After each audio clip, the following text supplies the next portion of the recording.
been a real complicated profession. Hard to trust when you don't ever know people's intentions. Keep it independent. When they try to stop you, say, nah, homie, this is the way. Hey, yeah, so legit. OG, call me Boba Fett. You a little Padawan kid, taking notes and sit. I hold my head up high, just repping for these comic nerds, cosplayers, gamer kids, movie nuts, what a world. Yeah, just used to think we don't exist, right? And now it's cool to like the things we always did, right? I would be mad, but if I think about it twice, I'm just happy that we're getting all this dope content. So I just keep it cool, honey, bunny, deadly like a Mace Windu. When I'm playing Desert Rick, the only time I play by rules. In a different lane, I've been doing my thing, but just like Rocket, y'all been confusing me for Rabbit. Stop it. Rabbit is correct and clearly the smartest among you. I roll in solo, I'm stealing the show, that's Donald Glover. I pull the crossbow like Chewie and y'all should roll for cover. The bounty hunter in the game with these raps. I just get the puck, check the fob, take them out, secure the bag. Yeah, midichlorians course through the veins. And I don't know what that means, they sure keep it vague. Wanna stop me, it's obvious you're insane. If you thinking that you ever gon' hit me with stormtrooper aim. Yeah, they calling me Death Star, I'm about to blow up. I may be cute, but I'm also deadly, that's Baby Yoda. I'm in the booth, give me time to reshoot. And I'ma show you why they scared of me like Vader at the end of Rogue One. Hey, there ain't a beat I think I couldn't rip through. It's like I powered this microphone up with kyber crystals. Firing missiles out the Falcon in this battle. And I'm about to take a slow to this universe, call me Jon Favreau. Yeah, loving the light, but I'm really been feeling the dark entice me. I might go psycho, Kylo Palpatine, don't fall in snow. I'm grabbing a mic and thinking they got the skill. Step up and try me, I don't gotta be a fucking Jedi to force a show. Yeah, I think I found the droids you're looking for. We'll be at Comic-Con with all my people getting geeks. I'm like the Kevin Smith of rap, getting paid to tour. Talk about the shit I love and do it independently. So love the anime, Marvel, your favorite shows in DC. Anything to make you feel an escape from the stress. Do your thing, don't be afraid to be yourself, believe me. They can never hurt you with the best star armor fit. Yeah, I've been paying all these dues. Amateurs, you couldn't last a day up in my shoes. Still there's people who've been praying that I lose. But like Mando's helmet, I will not be removed, no. I'm going Cara Dune, locked and loaded. Training like I'm Luke, always stay devoted, yeah. Waiting for the Mandalorian season 2 to drop. Until then, I've spoken. This is the way. I have spoken. This is the way.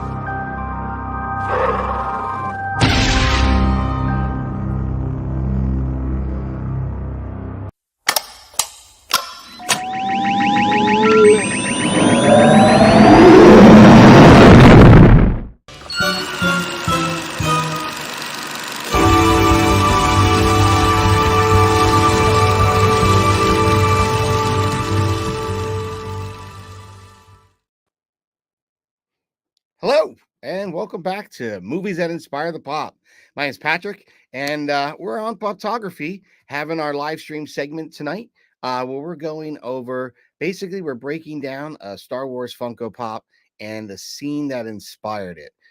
So today, we're going to be covering A Lesson in the Force, which is number 382, which is a 2020 Star Wars Celebration exclusive. It was one of those big, massive ones. The box is kind of awkward, but everything that was inside that box is just 100% awesomeness. So today, I have a very special guest, not just another Star Wars content creator, but a person that really appreciates film, my friend Chris from Fatherly Fandom. So without further ado, let's bring him on and introduce him in here. Hey, Patrick, how's it going? Good, man, good.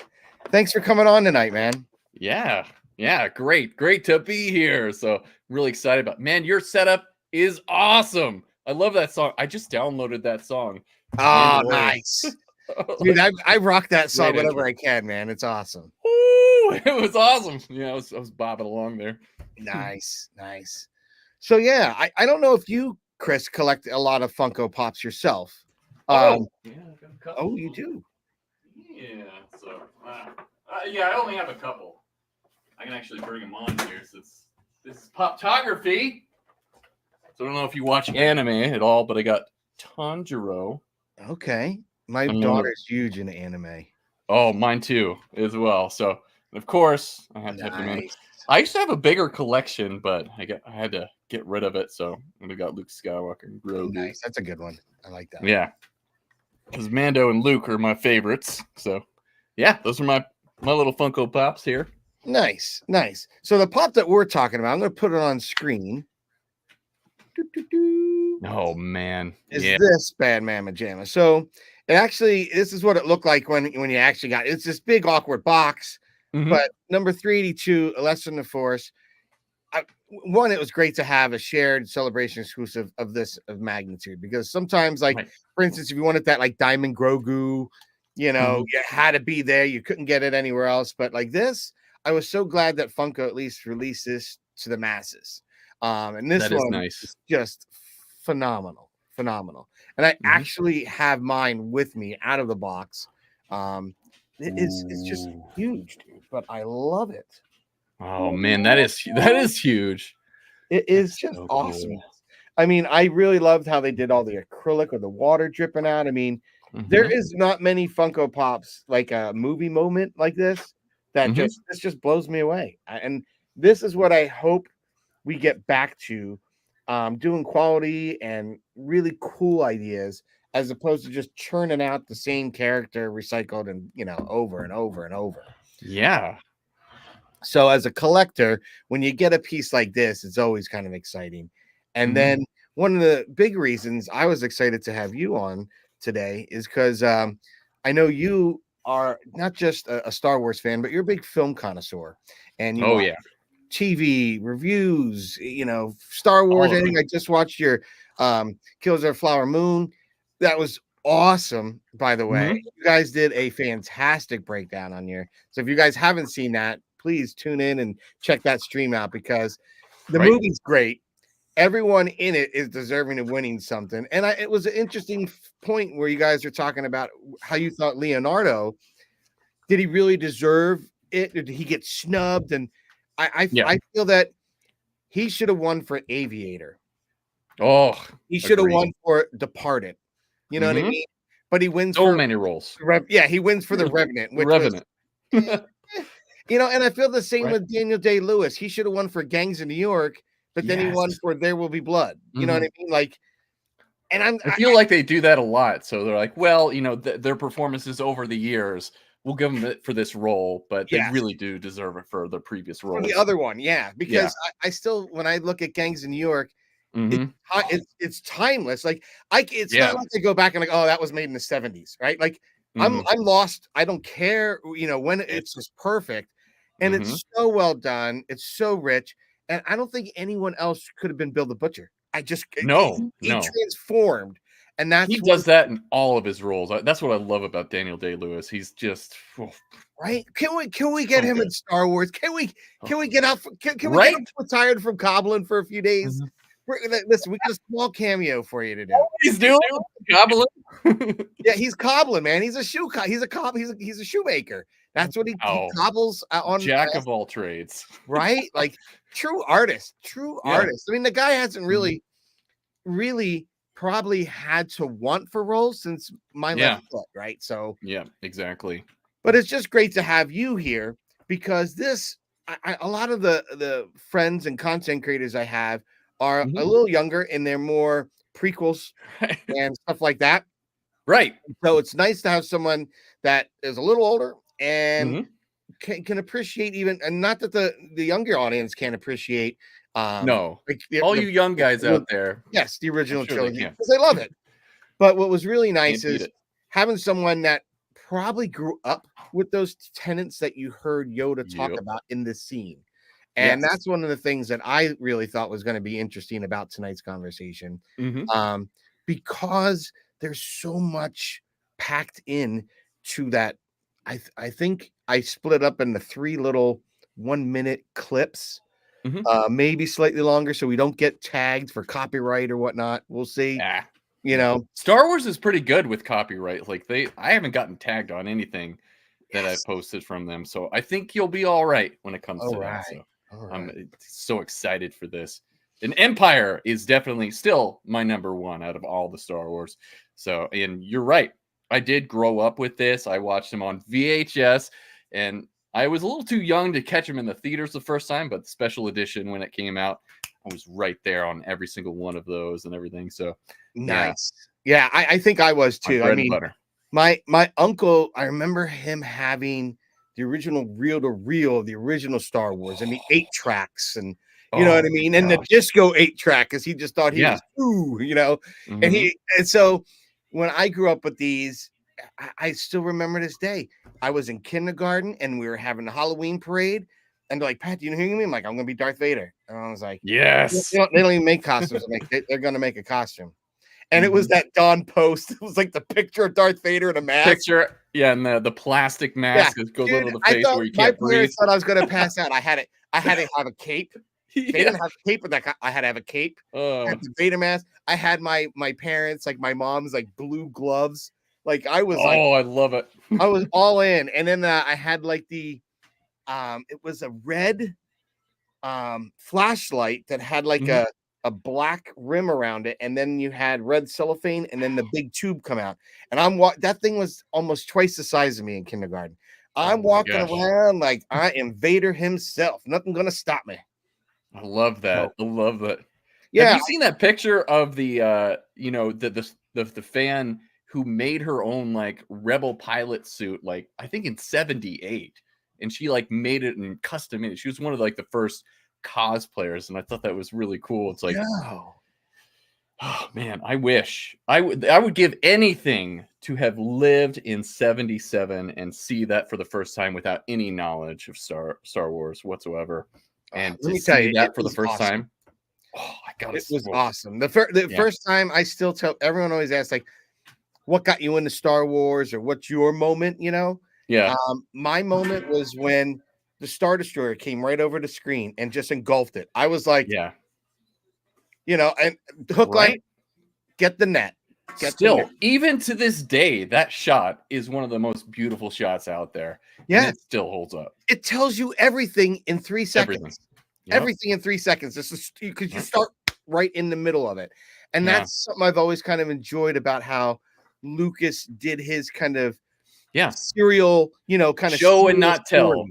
Yes, jumps right into it, kind of like Flash Gordon. You got a little bit of gibberish in the beginning, and bang, right into it.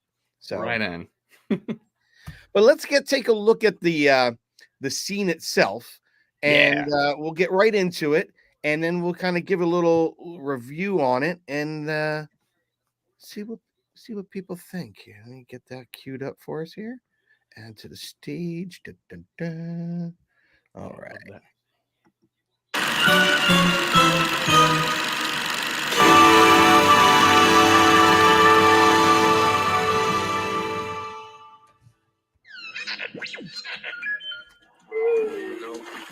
We'll never get it out now. So certain are you? Always with you what cannot be done. Do you nothing that I say? Master, moving stones around is one thing. This is totally different. No different. Only different in your mind. You must unlearn what you have learned. All right, I'll give it a try. No, try not. Do or do not. There is no try. The gospel right there. Yeah, right.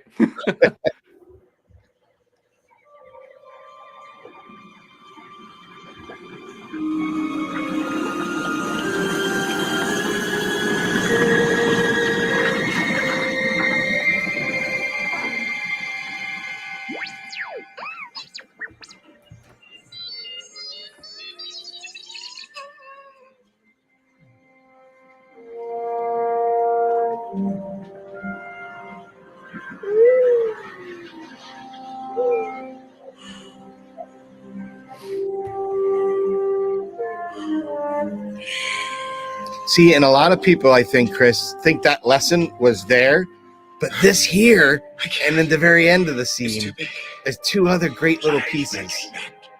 Yes. This sticks with me more than anything. Yeah. You know, this. And where you pokes at it. For my ally is the Force. And the powerful ally it is. Life creates it. Makes it grow. Its energy surrounds us. And binds us. Luminous beings are weak. Not this crude matter. You must love that. Feel the Force around you. Here.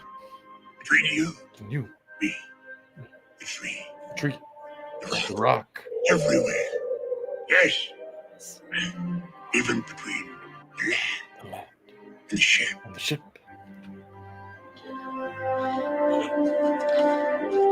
You want the impossible. I think for months after this, I kept trying every day to move something Yeah. as a kid. Yeah. I think every Star Wars fan at one point in time has tried to use the Force, mostly to get your remote. Yes. Yeah, right? I did see, when I was on the Halcyon, I did get to do the Starship Cruiser. I And saw that. Yeah. when the kids were in the thing and the rocks moved, I crapped my pants even.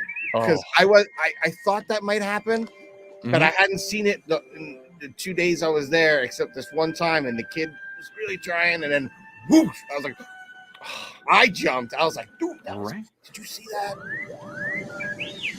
Man, that's got to be something too as a little kid to be able to experience that too. You're hooked.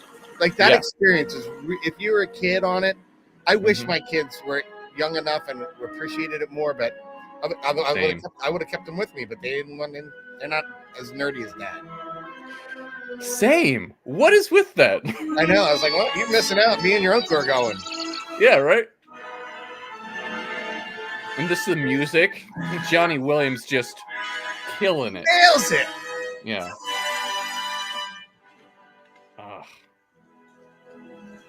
Because it weaves that Yoda theme into this heroic moment theme, into the melody of, Luke and the Force. Oh.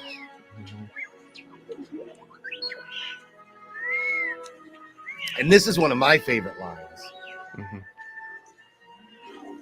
I don't believe it. That is why you fail. I love that. That's why Empire is one of the top tier for me. It is, because I don't know about you, Chris, but I felt like going from the first one, it was your typical kind of sci-fi adventure and fantasy. It was, and I hate to say typical, but it felt it kind of had that same story plot that you've seen and heard and read, right? Takes place in different galaxies, so it was all new. But I think when we got to Empire, especially as young kids in the 70s and growing up with this, when you see that, for me, Empire was like, dude, there's something a lot deeper. It was so much more layered. There was lessons to be learned. There was, the ultimate, like, you couldn't think of, like, Vader's the father of Luke. Like, no way. It was just twists so going on. Yeah, you got your heroes lose at the end. It's like, oh my gosh, what bad. Yeah. And a true cliffhanger right at the end. It's just like, oh man. It was just perfectly well done. Yeah, and everything about the movie, the timing, because we got to go to new places. We started with Hoth, and how awesome! Like every time we're in a snowstorm, it's Hateful Eight, that. There's a couple movies I like to put on snowstorms, and that's one of them. It's like that's one of them. It's perfect thing to wake up to in the morning. But man, I just love that, and I think the way they've kind of taken that scene, created it into a Funko Pop style. I think they nailed it. I mean, they just nailed it. Yeah. They got the essence of that entire scene into this figure, which is amazing. And with all that detail that you're showing, which was incredible. And thankfully, they pulled it off. I mean, who would have thought, going into that film to begin with, this puppet, this green little puppet, how is this going to play off? How is it? Is this going to look real? Is this going to work? Is he going to imbue this emotion that we need him to imbue? And it's all because of Mark Hamill and Frank Oz, and them working together and having that collaboration in that that pit of a swamp of a set that they had to. It was nasty too. If you've seen the behind. Oh yeah, when he's like, he was sweating bullets with his hand for hours. Yeah. And so just all that hard work, and it just they nailed it. They nailed it, and it's movie magic at its finest. This entire scene. Yeah, so. I think it really kind of brings together what all the core tenements of all the Star Wars fans, right? You have Right. something bigger than yourself, right? Mm-hmm. Not just Mm-hmm. you, the galaxy, the rock, you're connected to it's Connected. very Buddhist, right? Very Buddhist. Yeah. Very Luminous Buddhist. beings are we, not this Yeah, crude not matter. this That's crude very. matter. And I love how he Mhm. grabs at his flesh I and do kind too. of I like always love pushes that. on that. Yeah. Always love that. Always love that because Mhm. it's like, and because to me, that's when you kind of more understand the Force Ghost. You know, Yeah. that was that kind of first introduction. Yeah. You're much more Yeah. than this construct here. This physical. Setting the pieces in motion, so when we see Ben a little bit later on, all kind of makes sense, and you kind of accept it too. Like when you're watching the movie, it's like, oh yeah, okay, Force Yeah, Ghost. You know, I we know heard my him friend Will before, at and we Diamond saw him Figs. earlier.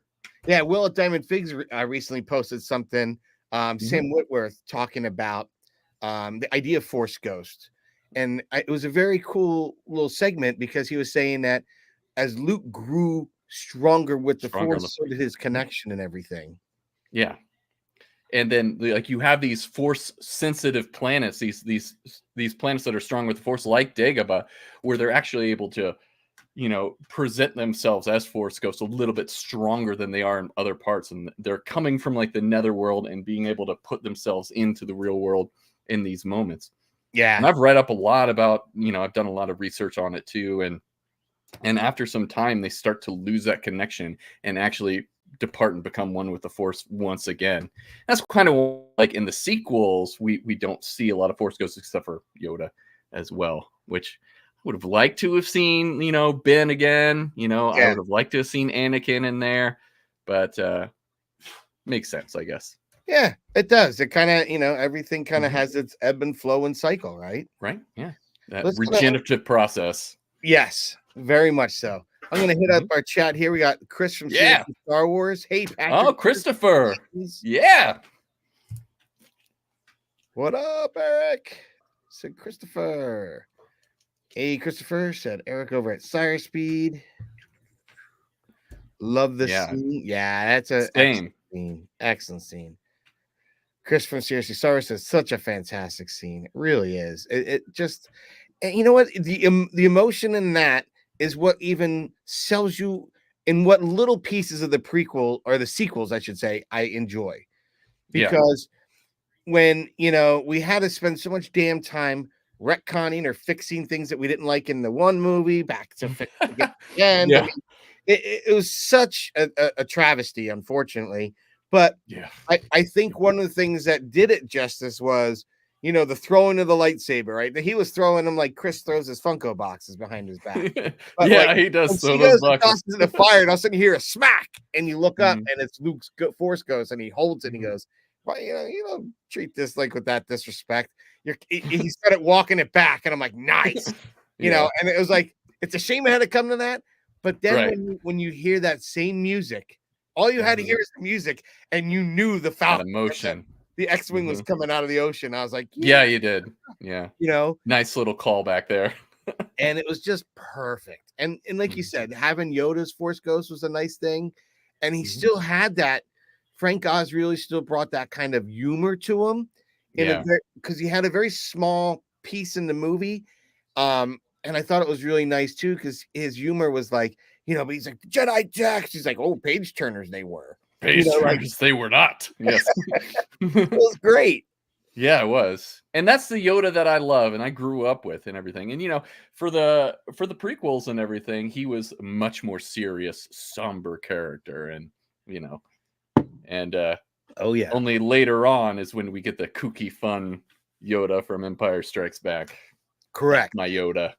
So Yeah, and see, then when you get to the prequels, and that's I think Mhm. the prequel fans got lucky because when they got to see Yoda on screen for the first time, he was like Mhm. hopping around, stabbing people Yeah. with sabers right through the chest. He was awesome. Yeah, he was. Something that we hadn't seen. So I was like, oh, look at that. He's pretty bad. Even drawing back his robe and pulling out the Mhm. hilt in the hand. I was like, look I at that.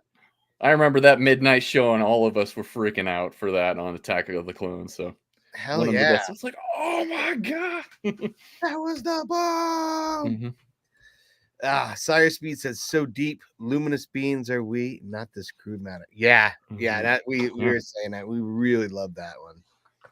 Yep. I can't believe it, and that's why you fail. And that is why you fail. Yep. Yeah, I you used gotta to believe. I used to have a art teacher that was very much kind of inspired by that, and That's they awesome. used because you spend the whole semester working on one thesis portfolio. People are like, oh, I can't. Yeah, you can. You're going to focus. And when you sit there and you have focus and clarity and you do something 30 times, you're going to know how to do it the right way on the 31st.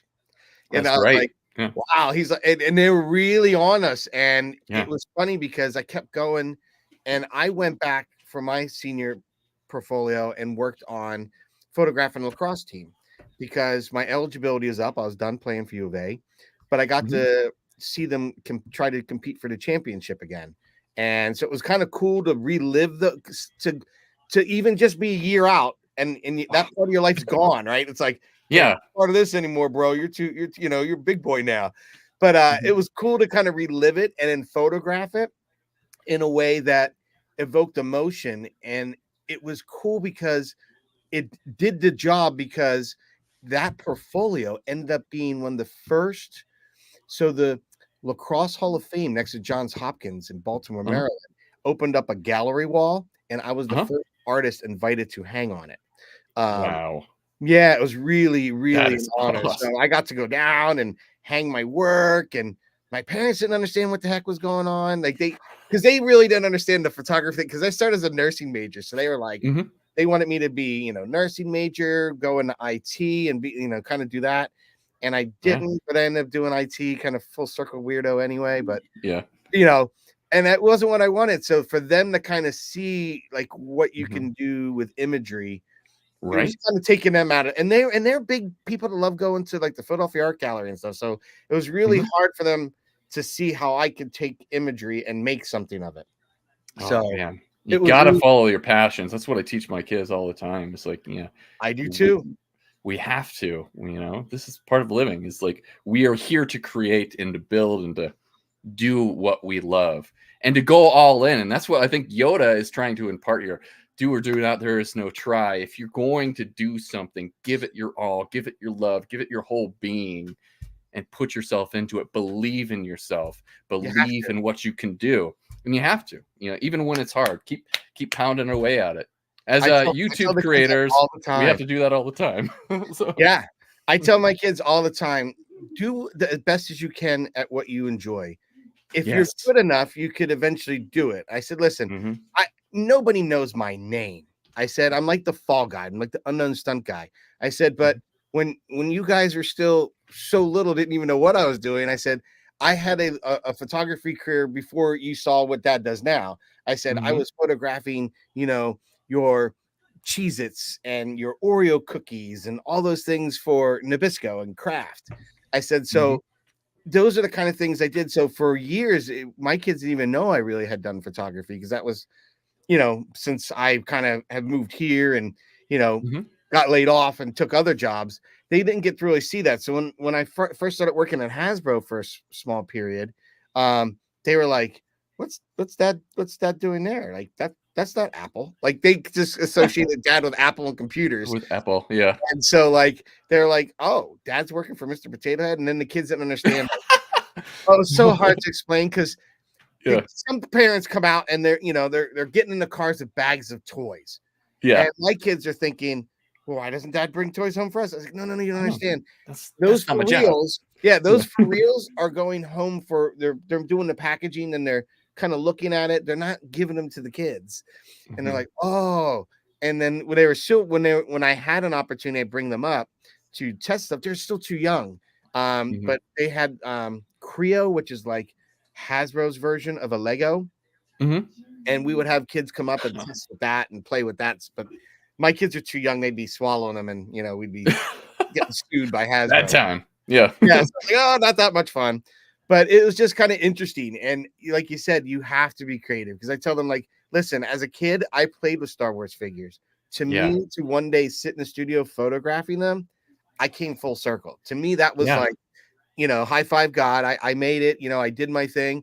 Would I love to go Mhm. back? Yes. I just Mhm. can't go back as a contract when I have a family and I need benefits.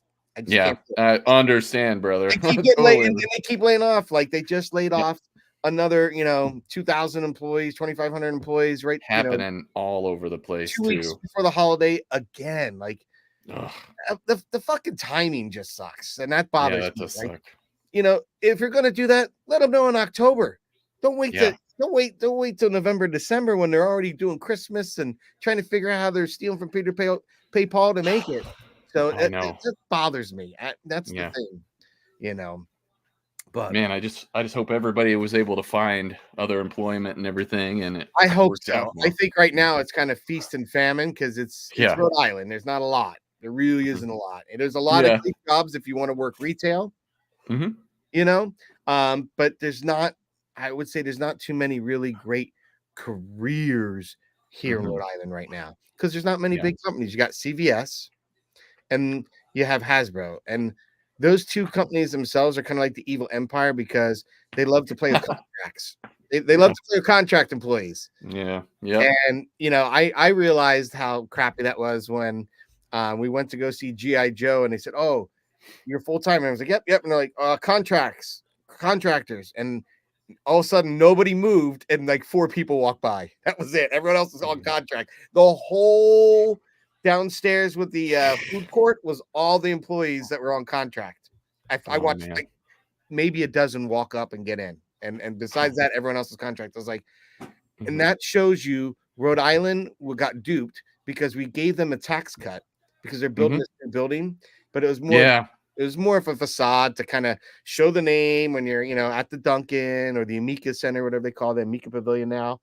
So it was Mhm. just, and Rhode Islanders already got hosed with Studio 38, when Kurt Schilling and those guys pulled up, and it was just bad. We got stuck Oh man. holding that loan, right? Huh. So yeah, and that we just lost the our minor league team because of stuff like that. The Paul Sox Oh, moved to yeah. Woo Sox. They're the Woo Sox now. They moved up to one.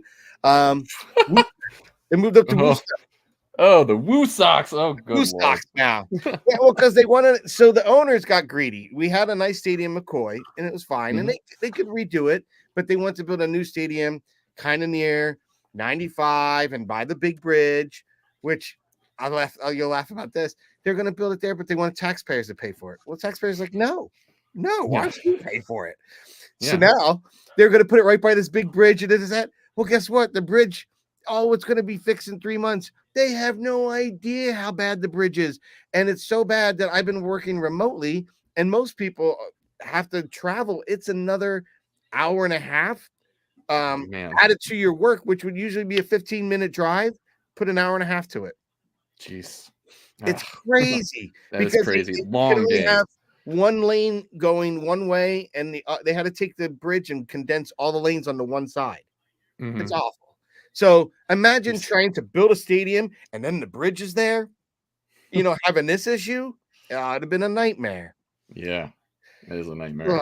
Ugh, see some more chat here. We got Eric. Mhm. They wanted to bring in a monkey and a mask to play Yoda. Awesome choice to use the puppet. Yeah, that would have Oh been yeah. bad news. Yoda was able to hide on Dagobah because of the dark reside on the planet in the Mhm. bounds. Yeah, he had to hide, man. I think he's too strong with midichlorians, right? 'Cause we didn't know about that until the prequels. But he was so strong in the force that I think he could have gotten sensed out by inquisitors and whatnot. Right. I thought I saw a tear for both Chris and Patrick's eyes when that scene was like, you did. Always nostalgia. I got It gets you. It's like I got a little bit some- clip. something in my eye. Oh my goodness. Ooh. Yep, yo face. Ryan Johnson. Yo. Mhm. Yeah, Yeah. Ryan Johnson, as much as people find him very divisive, he told a good story. It's just not the Yeah. story that everybody wanted. And That's all. I like a lot of his other films. Looper, I loved. Yeah, I love Looper. Brick is really good too. Yeah. One of his older films. And for me, it's like he came into Star Wars wanting to create his own story. He didn't want to do episode 8. And they're like, "Hey, why don't you do episode 8?" And he's like, okay." And so he Yeah. made it his own thing. So yeah, I can't blame him completely for it, but The only thing I really disliked is the treatment of Luke. Everything else would have been fine. Same. Honestly, yeah. if he didn't do that, Yep. I don't think The Last Jedi would have been as divisive, Yeah. right? And if it wasn't as divisive, Solo would have done better. Yeah, Because I think definitely. that was a great movie, and it gets I love so banned. Solo. It gets Solo, so Rogue banned. One, some of my favorites of that era of Star Wars, for I sure. agree. Yeah, and for Luke, yeah, we can rehash that. Oh man, Luke is my favorite character, has always been. And yeah, just seeing, you wanted to see Luke at his prime, and just this Jedi Master, and then what we got defied, and that's what they were trying to do with the story, was defy expectations and Yeah, we're subvert going to your change that expectation. expectation. We're going to give them something they don't want to think. They never But thought about. yeah, but Maybe we didn't want sometimes, to. Like, yeah, even sometimes you Luke- just need to yeah, Mark give us Hamill. our fan service. How many times do you think, in conversation, Mark Hamill probably met with Ryan in a trailer going, I really don't agree with this. Like, I've been Yeah. playing, Oh, I've so been this sad. character for 40 some years in my head, right? In Yeah, my head, right, because I've right. had to react and and Mhm. do fan service for years. And you're Mhm. gonna tell me that I am the goddamn character, Yeah. but you're gonna write it in this way. I guess I could do that because that's what I do as an actor. Yeah. I don't agree with it, and I think that's why he was very kind of tight-lipped at first, and then little things would come out here and there. Mhm. And when I saw it, I was just like, that was a travesty, because It was. they shouldn't have one teased us the whole damn first movie and then did that at the end. But I knew they'd do that anyway, right? I knew that was Yeah. what the first one's gonna end. So to jump right in and then make him an old curmudgeon and then kill him by the end, it was like, Yeah. don't do that. It's Luke Skywalker. I don't know. Yeah. Call the marketing team, because I got to ask him a I question. know, right? If you were to kill one person, who is the most important person in the franchise not to kill off? Right? Yeah. And it's the debatable topic, but man, every lesson that he learned and everything that he stood for, they went against all of that with him trying to kill Ben. It's like, just even for a moment, it's like, oh my gosh. Yeah. I don't know. He wouldn't have done that. That's not Luke. No. He brought his father back from the darkness because he believed in good in this character. This character that caused genocides across the galaxy. He still believed there was good in him. Yes. He would not do that to his nephew just because he saw a vision of what would happen. And he knows he could turn. He knows either him or Leia could have turned him. So I agree. Right. Yeah. He would have fought for his nephew. Will. Hey, Will, said Eric over at Seriously Star Wars. Just catching up on the chat, Chris, real quick. Yeah. Chris from Seriously Star Wars, or should I say General Wilnobi? General Wilnobi. Hello there. Rogue One was fire. Fire. It still holds up too. So good. Even after, we did a rewatch after Andor, and you can see that on our channel as well. We did a Rogue One revisited, and oh man, still Rogue One is, you know what? That's a movie that I put on all the time, and it's kind of like I could just put it on and catch it at any moment. My wife's like, why do you do this? Well, here's the thing. I said, the reason I now go back to sometimes I do the Solo movie and Rogue One. Yeah. I haven't watched them a million times, right? Like all the others. I said, but Rogue One to me is a World War II story. It's the Dirty Dozen. It's getting all the people, having an impossible. Exactly what they were going for. All it comes back from. And it was so well executed that I'm actually even more excited to see, because I have a feeling we're going to end up right where Andor is, in that market where he shoots the guy in the very beginning of Rogue One. I have a feeling we're going to end up right there at the end. That would make sense, because the timeline for the season 2 of Andor is supposed to go up to Rogue One, and so they're going to do like a couple of years. Like they'll take like 3 episodes, and that'll be a year's time frame, and they'll move progressively up. Nice. And they should. They need to, because there's so much going on. And I know a lot of people didn't like the Andor series. I personally enjoyed it. I liked it. There was a lot of slow burn, but then again, like I like Peaky Blinders and other shows where you got the Same. different, then the finale, like it's down to the last not 30 seconds, because the last 30 seconds is dope, and then it's the last 6 seconds. You're like, holy crap, Peaky Blinders. Yeah. They do it to you every time. I'm like, damn Every it. time. But I felt that Andor really showed a different struggle. So you didn't have the lightsabers and all the hoopla, and that's okay. But you had people at its core, and you're showing that that pressure to coal turn into a diamond kind of thing. You're seeing it slowly press to whether you're just a common person to someone that's actually trying to resist the Empire. Like, you're seeing all these little things that force the hand. Like, we are going to have to sacrifice our own for the greater good. Like, Saul Guerrero gets all upset. Like, what are you going to sell me out? Like, and that's what, then you see him in Rogue One, and it's perfectly, now it's you wondering why he's so damn crazy. At first, I thought it was the gas that we saw in Clone Wars. That affected him.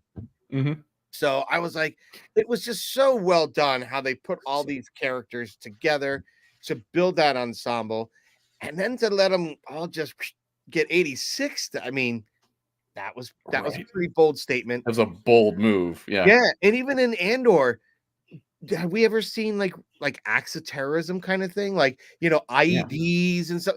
No, but it kind of had, to me, that real world, like, for sure, current what the hell's going on, but in the galaxy far, far away, and we're seeing the struggle. And what's her Margot's speech at the end, Marva's speech, about rising up. We were all sleeping, and if I could do it again, I'd stand up and those. But dude, that was incredible. That funeral pyre march that they did leading up to that. Do you know what she was originally supposed to say too at the end there? No. Do you remember? She was supposed to say, fuck the Empire. They were going to say that. They were going to drop the F-bomb there, but they decided to change it at the last minute. I'm like, that would have been so great. That would have been good. For the brick ceremony. We need a fuck the Empire. Yeah. Eric from Cyberspeed says, I enjoy the Andor series. Yeah. It really was. And it was refreshing because it's the boots on the ground. It's like the everyday people from this galaxy far away that we haven't gotten to see this perspective before, and that was amazing. And I think like Andor for me is the closest we're ever going to get to kind of Christopher Nolan-esque story in Star Wars. That's as close as we're going to get, even though Christopher Nolan has stated that like he actually had like an interview and they were asking him quick questions and they're like, would you ever direct a Star Wars film?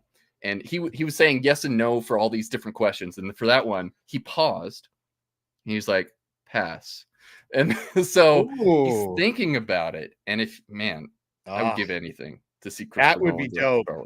Yeah. See, I like the fact that Star Wars is expansive now because it can have the grittier stuff. It's okay to have the grittier stuff. And have stuff for the kids. Have like lighthearted stuff. Yeah, you can have, the blue Ewok guy and that whole fantasy area kids thing. Great. Oh yeah, that show. They can have not checked that out. I watched them, but they can have that. I love where we're going. I'd love to see just a Vader-esque dark movie. Like maybe Acolyte will get a little darker. Who knows? Yeah. I would love a Vader movie, Vader series, Yeah. Right after, Revenge of the Sith. That would be so sweet to see the rise of Vader on there, because those comics were fire. I love those comics too. They were. I actually just saw they have an anniversary comic book, and I should have picked it up, and it's probably gone now. It was all the covers for whatever this all covers. Yeah. I was like, they were so I had it in hand, and I'm like, I'm supposed to be buying cat food. I love this. Like they have this one shot in one of the comics where he's meditating and everything, and you actually see his perspective in the Force. Like he's all black and swirling, but he's got a little bit of light shining through him as well. It's just like such a beautiful shot, and like things like that you can't actually show in live action, but you can do that kind of stuff in comic books, which is really cool. Which is why I like different mediums, and I love that about Star Wars is that we have different things with the animation, with the comics, with the books and everything. And we have Animation, movies and I get shows. lost in it. So Same. I forget that I'm watching animation. Honestly, Same. And if you're not watching any of the animated stuff, guys, you're missing out on a huge well, I know section of Tony Star from Wars. Star Wars Sith is here saying, Yeah. hey, Tony. He's a big Clone Wars fan. He's a big Yeah. I love that. And to answer your question, Christopher, a moment ago, yes, you are seeing an image that hasn't released yet in the background there. Yes, Ooh. yes, that is Pong back there in the background of my new. What's up, guys? What's going on, Tony? Thanks for coming in, man. Popping in the chat. I appreciate it, brother. Sup, Tony? They're talking our favorite series. Serious. Which one was that? We Was were it talking about Andor? his Andor. He's not a huge Andor fan. Not a few. Oh, sorry. But that's the great thing about Star Wars too. Is like we all have our piece of the pie. Yeah. So, But you know what? and that's I know Tony's a Star Wars fan. No matter Star Yep. Wars Sith or not, didn't really like that season of Andor. I guarantee he's gonna like the second. Guarantee it. Definitely. I think it's gonna knock socks off. And I think that's the great thing about all fans is we'll give it a watch. We'll give it a try. Like I watched Sure. Resistance. Mhm. I didn't quite like Also the skipped that animation one. of that, but it was different. Yeah. It was Yeah. very kid-like, and I didn't like what they did with Kaz. Mhm. But I loved a couple scenes. I loved the scene when he sees his parents killed, who is the guy that we see in Ahsoka, who's being a real pain in the ass about. Yeah, "Oh, I heard about that. that's Yep. his dad. The So senator. Yeah. you deserve what you got because you watch when those planets get hit in the Force Awakens. That's one of his dad's planets. That's gets his. Yeah, Hosnian Prime. Yeah, so Yeah. Kaz watches his parents and everyone he loves, boom, Mhm. out of existence, and you're seeing it from the animated version of that Huck scene. This is the last thing of the Empire. So it was really cool to see that. And Yeah. then one of the other things that I really liked, and I want to see more of this in live action. I want to see someone go to the other side. So we had a resistance person. Well, she wasn't Mhm. quite resistance, but she was a good pilot mechanic. And she wanted to be a pilot, and the Empire used that to their advantage and recruit her. And you get to see her don the TIE fighter helmet. Ooh.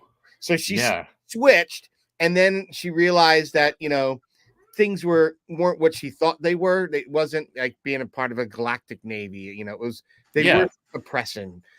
So she realized and came back. But Yeah. I would love to see a live action character kind of sink their teeth and go dark. Just I'm going this direction and staying that, not having an arc that brings you back. That's one thing Yeah. I did enjoy about Resistance. There wasn't a Mhm. whole lot in that was great, but there were some pieces, and I think that's what I enjoy about all the Yeah. content over the years. There's always something. There's that always something to take out. Yeah. That you can absolutely enjoy. So agree. What's up, Mr. Sis? Said Christopher from Seriously Star Wars. What's up, Chris? Said Tony. Andor gives me And it gives me depression. Oh no. Andor is a great show, even if that Sith guy. Thanks, Christopher. Yeah, I agree with Christopher. That's okay. We don't all have to like Andor. Hey, I think there's going to be more. I mean, I liked Kenobi. I like I have more problems with Kenobi. I have certain cuts in it. So what I do is I go certain scenes, like Yeah. And once the Inquisitor and Vader stab, Reva, I don't watch her again. She gets fast forward. That's I'm done with her after that. That is a good idea. There's no need for her ever again because we should not have someone wandering the galaxy knowing anything about it just doesn't no. Yeah. Done. Like she's done. Like that shit. That What I don't know they? why they did that. I don't know if I they're don't just either. trying to be too nice and I don't know. Deborah Chow, you should have had her killed. You should have wrote her right off then and there. Okay. I mean, she was stabbed enough times to come on, man. warrant a death. Qui-Gon couldn't survive, but yeah, I know. Sabine and Rey. Being dead. Come on, man. Come on. Right. Just one thing though. There shouldn't be bricks in Star Wars. Oh, Weird. just feels- oh, the brick comment. Yeah. I'm fine with the brick. I like the idea that like when you die, they make you into a brick. I was like, think that's cool. You that was you cool. become part of Ferrex, right? Yeah, exactly. So and then they have all of those out and it's like filled with Yeah. bricks. It was like The whole a bunch of dead settlement's people. built on literally the people. They're Yeah, actually exactly. part of it. Like That that's pretty epic in my opinion. it was. Yeah, it was a good storytelling element. 100% Tony. Second season of Andor looks amazing. Is that? Yeah, I think. Yeah, I I think told so you. too. He's confident. He's confident it's going to be amazing. He's not Yeah, gonna I give think up. once we get that second season and you look at it as a whole, it might turn a lot of people around. Might not, but I have a lot of hope that it will. So Yeah, you always got to have a new hope. I'll be honest. I thought Tales of the Jedi really closed up some gaps and some great story, especially with Agree. Dooku and Qui-Gon Dooku's. that you never would have known, and that was Unless you read the awesome. books. Yeah. That was really good, and I really kind of got a lot of tension between him and Mace Windu, which is cool. And I Yeah. thought it was neat too in that animated piece because when Qui-Gon, you can hear him rumbling and talking about it, and they're walking up the hall. Like they all just kind of think and dismissing what Qui-Gon saw when he tells them about Darth Maul. So Yeah. it's very, very great little piece that they just kind of nuzzled right in there for us to enjoy because it Yeah. really kind of brings that circle fully around, for everyone to see from the different perspectives. How one can see it, the other one's blind to it. Very, Yeah. very cool. Very. I love that, and that's what I love about Dave Filoni so much is that was his passion project that he did. He was writing those short stories on the side while he was filming part of the Mandalorian season 2, the Ahsoka episode, the Jedi. So he would go off and just make these short little stories and everything, and that's what became Tales of the Jedi. And so it's just like, oh man, thank you, Dave Filoni. What I really want to see is a Tales of the Sith. I want to That's get what we've all been that. saying. That's what we've all been saying. Like, All right. wouldn't you love to see like a little more of how he takes Yeah. Maul from Mother Talzin and raises him, as a Yes. dark disciple? Yeah. Tony, me, everyone's been saying that. That would be ridiculous. So cool. That would be a great way too to adapt Dark Disciple as well. So yeah, I would really enjoy that because it would give a general audience a way to not have to read the book, like a lot of people that have, but they get the story of how Ventress ended. Well, Yes. supposedly ended. Yes, We'll see and I with the know next Tony season did a of Bad clip Batch. today Yeah. about that where he's got a theory. His theory is that we're going to see, now that we have her in Bad Batch, we might see her in a Tales, maybe her and Quinlan, something to tie in that Dark Disciple, right? I hope so. Somehow. And then if that happens, his theory, and he thinks, and he might be crazy, but it could be good. I love the crazy theories. That maybe we'd get a little piece of her in Ahsoka, which I don't think is that crazy because she's helped defend Ahsoka against Barriss Offrey in Clone Wars. So I honestly thought we'd see Barriss Offrey as some kind of Inquisitor character in Ahsoka, kind of like, hey, we meet again, like, ooh, like she's really committed after having done some hard time, and maybe the Emperor released her, under his wing.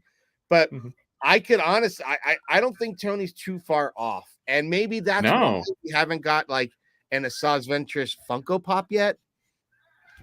Yeah, I don't know, but I'm hoping that we see it because we did get a mention of Anakin's hologram speaking to Luke in the training room about all these people, and Asajj Ventress was name dropped. One of them, yeah. And that's true. Filoni's one of those people that puts little Easter eggs in there for a reason. And now that Thrawn went back to Dathomir with the Night Sisters and everything, I could see them kind of fitting Ventress in there as a protagonist against those antagonists too. Ooh, Tony, Tony, you got a point there, right? I think you might be onto something. Good what theory. About cookies, Eric? The cookies in Star Wars too. They're talking about cereal cookies and cereal. Yeah. I love that blue cereal. I wanted some of that. Now it's the bread. It's that bread that rises. Oh, I like that too. Machete cut the Kenobi series. They've got a few edits on YouTube too. So yeah, I've seen the Patterson cut was pretty good. Yeah. Yeah, I saw the Andor season true trailer celebration. It looks good, good. Oh, nice. I wish I could have seen that. Yeah. Yeah, I would have loved to see that. Seriously, I'm gonna try to go to Japan Andor season 2.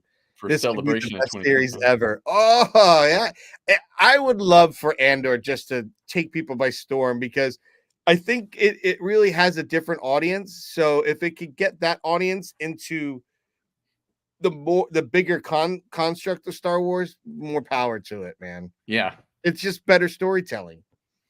Tony's Bring reaction. his own reaction. They're all laughing. Yeah. She's gonna be. She's gonna be on Thrawn's side. Oh, No. I think she learned her ways after I being. think she did too. She was redeemed at that point. So I was hoping that we'd get a Kenobi 2 where you kind of, or even a Tales of the Jedi story where it talks about the path, where we could get Quinlan story told in there. So maybe I know we got the name drop with Quinlan Voss and Kenobi. It's like, come on, are we gonna get the live action at some point here? Come on. The only reference of live action is a non-verbal cameo in Phantom Menace. That's it.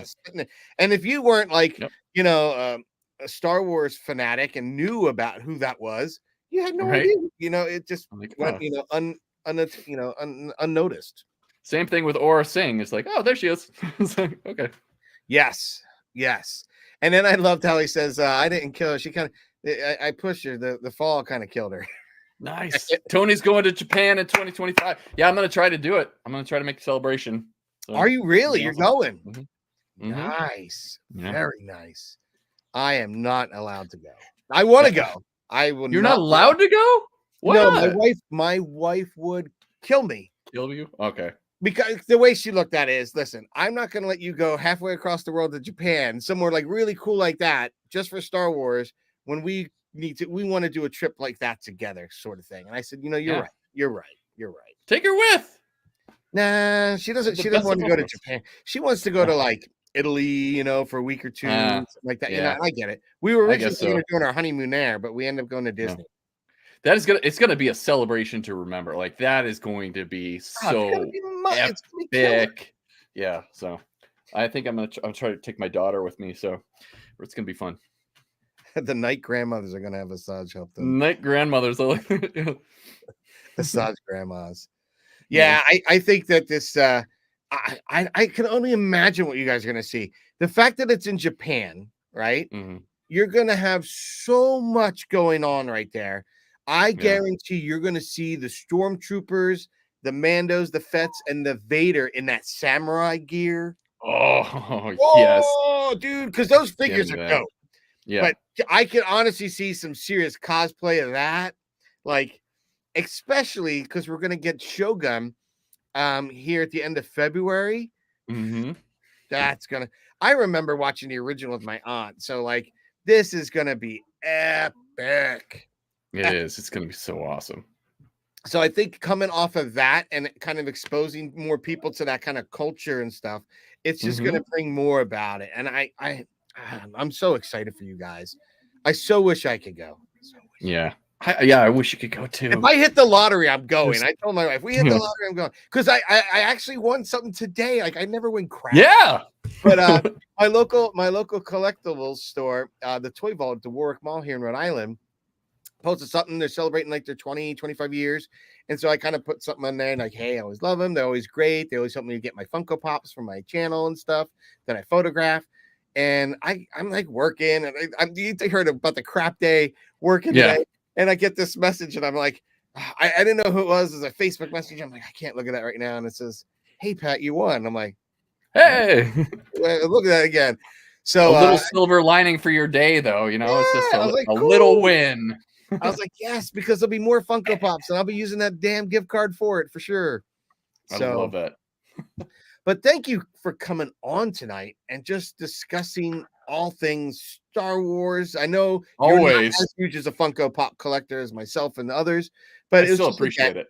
I just enjoy bringing people that are all sorts of Star Wars fans in here, whether they're Funko or not 100% in a Funko, to talk about it, because on my channel, I don't get to chat with other people and creators about this stuff because I'm just, doing my thing. So this is kind of my outlet to have that kind of fun. So I really appreciate it, and had been holding this episode.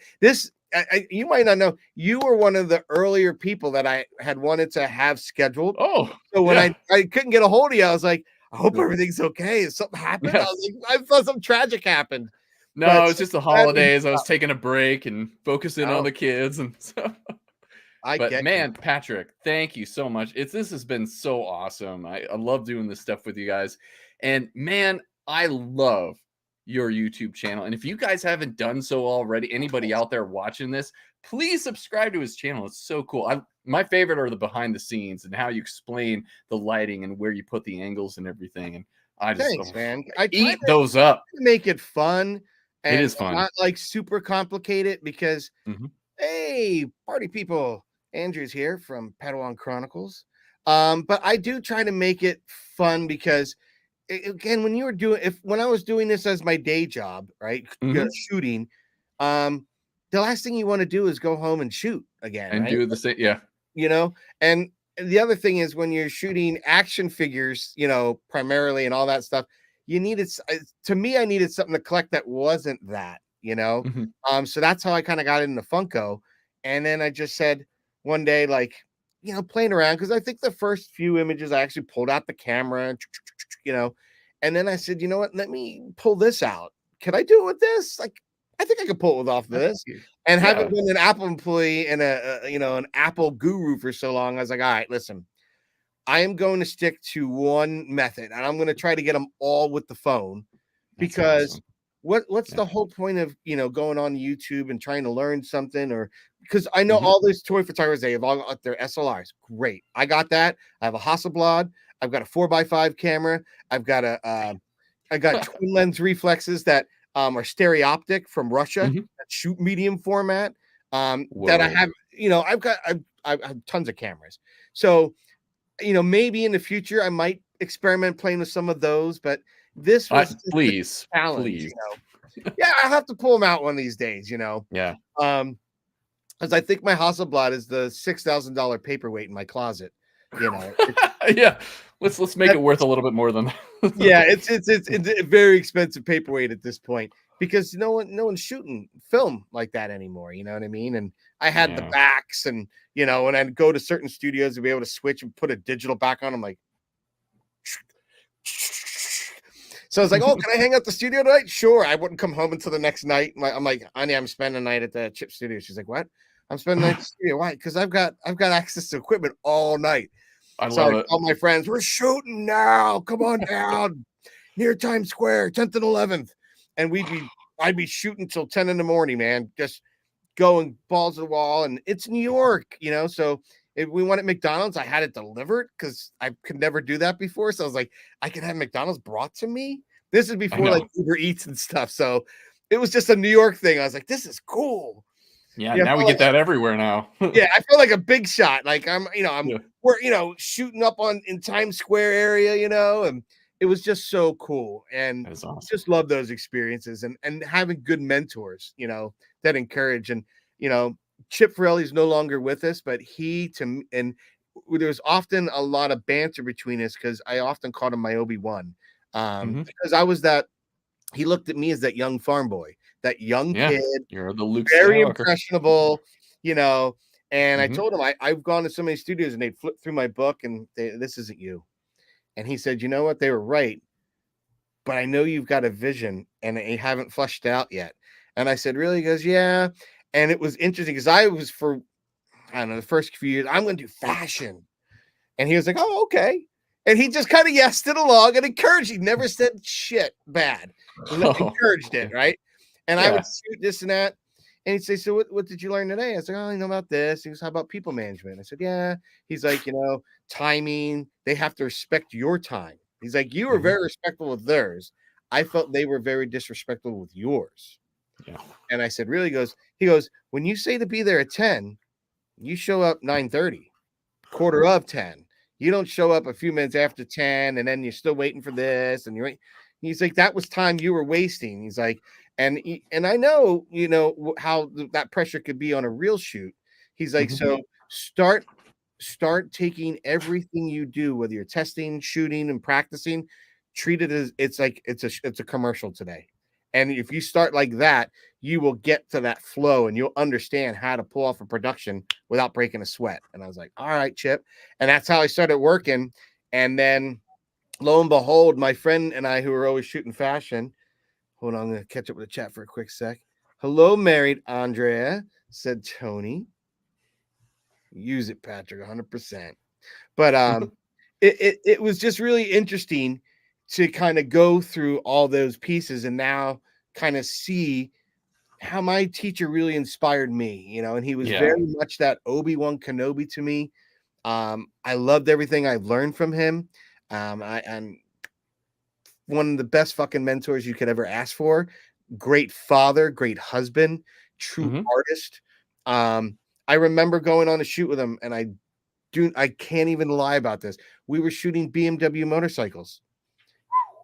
There's not one of them in focus. And I'm like, I don't understand, Chip. Oh no. Because I'm the assistant, right? So I'm like, hey, Chip, I'm looking at I'm pulling the Polaroid, before we go to filming. That's not even in focus, man. Like the background's in focus, but that motorcycle is definitely not in focus. And it's 3 inches off the ground, like you asked, because we had to set up a ramp to trigger the camera, the laser. So it was like literally off the ground, floating in Mhm. the air, 3 inches off. Out of focus. So I'm like, what is going on? So I'm going nuts. And he goes, come on, let me introduce you to the guy. So he introduced me to the art director from Shiat Day. Mhm. I remember his name. Guy's brilliant because we did the Doctors Without Borders of this guy too. And he goes, Nice. explain to him because my assistant's panicking because there's not an image in focus. He goes, oh, I got it. He goes, Pat, you see how we're looking down? We got the branches coming, the bike's going this way, the iron horse. I'm like, yeah. And he goes, the copy's going to read to the rider of this BMW iron horse. The moment was in perfect clarity. I was like, fucking brilliant. Oh, yeah, that is Fucking brilliant. There- But I'm panicking the whole yeah, time. the time. Yeah. Right? Like, oh my God. So I would have done the same thing. because like you go and you break up the set, like that's the production value is gone, like it's gone, like money's spent, gone, budget's gone. Like, so I was sheer shitting bricks when that happened. So it was just For Mandor? yeah, exactly. Fair bricks. Yeah, there you go. But no, when we did the Doctors Without Borders, we had we put up a sign. It was near St. Patrick's Cathedral. It said, busy sniper at work between these hours. And this was long before any terrorism in New York ever happened, right? So okay, good. Yeah. This is why we were able to do it then, because shortly after, this is what, here's real life. So we shot all these things for Shiat Day for Doctors Without Borders. It had like, you're going on the FDR Expressway, and it had like all those big street green signs said like cholera and dysentery. And then on Park Avenue, it had tank route sign, and the sniper one that we had over in the crosswalk area over by St. Pat's Cathedral. And then the Great Lawn had danger mind area, and you had like the swing set with the Great Lawn and, all of Central Park behind you. And that was a pain because we had to get permission to put a sign in the Great Lawn. It could only be in there for 30 minutes. And we had to get there at like 4 a.m. because we had to get it as the sun was rising in the city. Like the planning and the imagery was beautiful. Shortly after we got 9/11, and it was hard to see those images. Like Doctors Without Borders was kind of like, like you couldn't have asked for the worst timing for this campaign. Like it was like shortly after the campaign had released. Like, this is just shot. Yeah, and it was weird because when we were doing that, the Gray Advertising had asked if we had any stock images of New York in this kind of style that we were working on with Chip, and he said no. And we went and photographed the World Trade Center a month before all that went down. And I remember photographing the things, and a lady's coming up, and Chip's got the 4x5, and I'm like trying to hold her off, like, hey, how can I help you? She's like, I need you to move the camera. I said, okay, I said, we're just creating some artwork, for the art directors here inside the building. And she's like, that's all well and good. And I said, that's okay, hon. I said, but it's okay for that guy to put a cigarette on the building, but I can't take a photo of it. And she sat there for, I said, give me 5 minutes. That's all I ask. I said, listen, I'm not going to be in your hair. I'm not going to get nasty, but I'm not going to, deface the building either. And I Right. said, I'm trying to photograph the beauty of it. And she's like, 5 minutes. And she turned around and let us Oh, do it. great. I love You know what it. I mean? That's a true New York. Thank God for that. Yeah. Yeah. They were able to take that shot. One of the last shots, probably. And you know what's even weirder? We didn't even shoot real 4:5. We shot, well, it was real 4:5. It was shot 4x5, but 4x5 where the Polaroid has the actual negative that I had to fix on site. So that was the only negatives that we actually had to capture those images were from those 4x5s. And we only got that one shot, that weekend, that day that we were there. And then a month later, gone. Like gone. It was very surreal. Very, that is surreal. Crazy. And just being in an area around that time was kind of crazy because, I would go to Newark and I was photographing for like Seton Hall Law. And I had to photograph the train station. I had to get permission. And I had, and I get, they're doing their job. But I had 2 cops approaching me, being pain in the butt. And I told them I had permission, and permission was given by the dean, and all the way. And they go like, yeah, and they just didn't believe me. And I said, well, you go get your boss. And this is long before people start going, I need a supervisor. And I'm like, well, tell your boss. I said, I have permission. I've got permits and everything. And I don't care about your permits. I said, well, you know what? Obviously, someone that's paying my bills does. So, like, let's go to your boss now. I'm tired of this. I said, I'm grabbing all my equipment. I had to break up the whole goddamn set. Walked down to an office and I sat there and I said, didn't someone from Seton Hall call? He's like, yes, you were contacted. Your name's Patrick Connor, right? Yes, I am. Thank you. That's me. Turned around, walked out. I had nothing more to say because now I'm losing light. Like these assholes don't understand. I am losing light. For every minute I'm there, I'm losing the light that I need to photograph. So I would just race back, open up the camera, and had to retweak settings and get all the images I need. But it was just after that, photography and street photography became a weird thing, even in New York. It was just it's weird, But again, I'm sorry we dragged this on for so long, but I had an absolute pleasure tonight, my friend. Absolutely. Me too, Patrick. This is awesome. So yeah, Chris, you're a master of your craft, buddy. Thanks, when it comes to photography. Thank you. I have fun doing it, and my wife and I just thought it was funny because she said, we collect all these things and you're putting, your passions together and at least you're doing with it. I said, we'll probably be able to write this off as a tax write-off. Yeah. Right. Yeah. So she started laughing. She's like, really? So we're going to try for this year. So we'll see when we meet with our income tax person here. We can sign up, we'll write off and not write off, but we'll see. Right. But, when you're not here and doing your thing, where can people find you, Chris? You guys can find us at Fatherly Fandom on YouTube and all the different social medias too. It's Fatherly Fandom. Just type that in. You'll find us. Right now, we're doing an Oscar series where we're covering all 10 of the Best Picture nominees. And so this Friday at 9 p.m. Pacific Standard Time, what would that's going to be pretty late on the east side. So it's going to be at midnight for you guys. We're going to be covering American Fiction, so they'll be live on that night. Ooh. It's great film. Just got to watch it on Monday, so awesome time. So I can't wait for that. And then we're going to do Barbie next week. That's going to be the next one. And I saw Barbie. I'm not impressed. I think it was all. I haven't seen it yet. Yeah, I'm curious to hear what you guys review it as. I thought it was more hype behind it than I thought it was worth personally. I really can't wait for Oppenheimer. I think it comes out on either Apple or Paramount in like a week or so. Yeah, I already own it, so I've seen it a few times. Yeah, that's the one I really want to see. And then I think the other one was is it The Way We Fall or something like that? There's another. There's another one I want to see that's coming up that I'm like, And I did want to see Napoleon, but I've heard people who've seen her kind of. But I just wanted to see myself. Same. Yeah, what's that one called? I got it right here. Anatomy of a Fall. That's the one. Anatomy of a Fall. It's crazy. There's 10 of them this year. So, and this will be the first year I think that me and Matt are going to actually watch all 10 before the Oscars on March 10th. So it's going to be a fun experience. Hopefully everybody can join us. And if you haven't done so, subscribe to Poptography here, as well as Fatherly Fandom over on my site too. Absolutely subscribe to that. And I can't wait. And I think that it's a great time to, really be ready for the Oscars. So if you folks haven't, check out some of these films. Check out Fatherly Fandom stream so you could, get some feedback and stuff.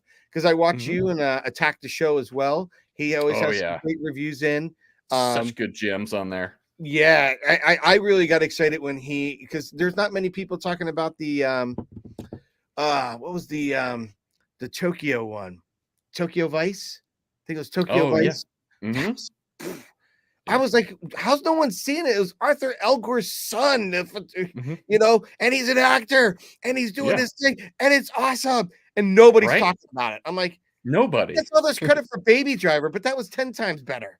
The culture was just, it was really cool. I loved it. So yeah, that's what I love about Attack on Show. Yeah, another channel you guys need to subscribe to. He finds all these hidden gems and everything and brings them to light.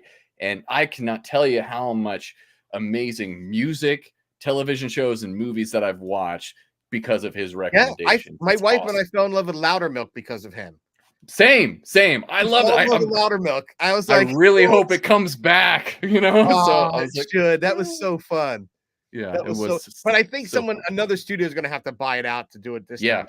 So I hope so. Well, again, thank you guys in this chat. Thank you, Chris, thank you. Eric, and Andrea, and Tony, and Will. Good chat. The chat was out there. Yeah, but that's just me. Yeah. It was awesome. It was great having everybody there tonight. Again, thank you so much. And until then, may the force be with you, folks. And you'll see me on Poptography. I'll do some, I've got some unboxings coming up. As you know, the What's in the Boxes are coming out. I've got some great images. I know that there's one hiding behind here right now that someone pointed out, like, oh, is that it? Yeah. So I've got some great bangers coming out here very soon. And just again, it's been slow rolling because I just got done trying to heal back from a respiratory infection. I feel that this got me so excited that I'm probably going to be worn out the moment we hang up. But it was a pleasure, and it was something I was really looking forward to. So thank you again, Chris. Yeah, thank you. Appreciate it. All righty, folks. Until then, we'll see you soon.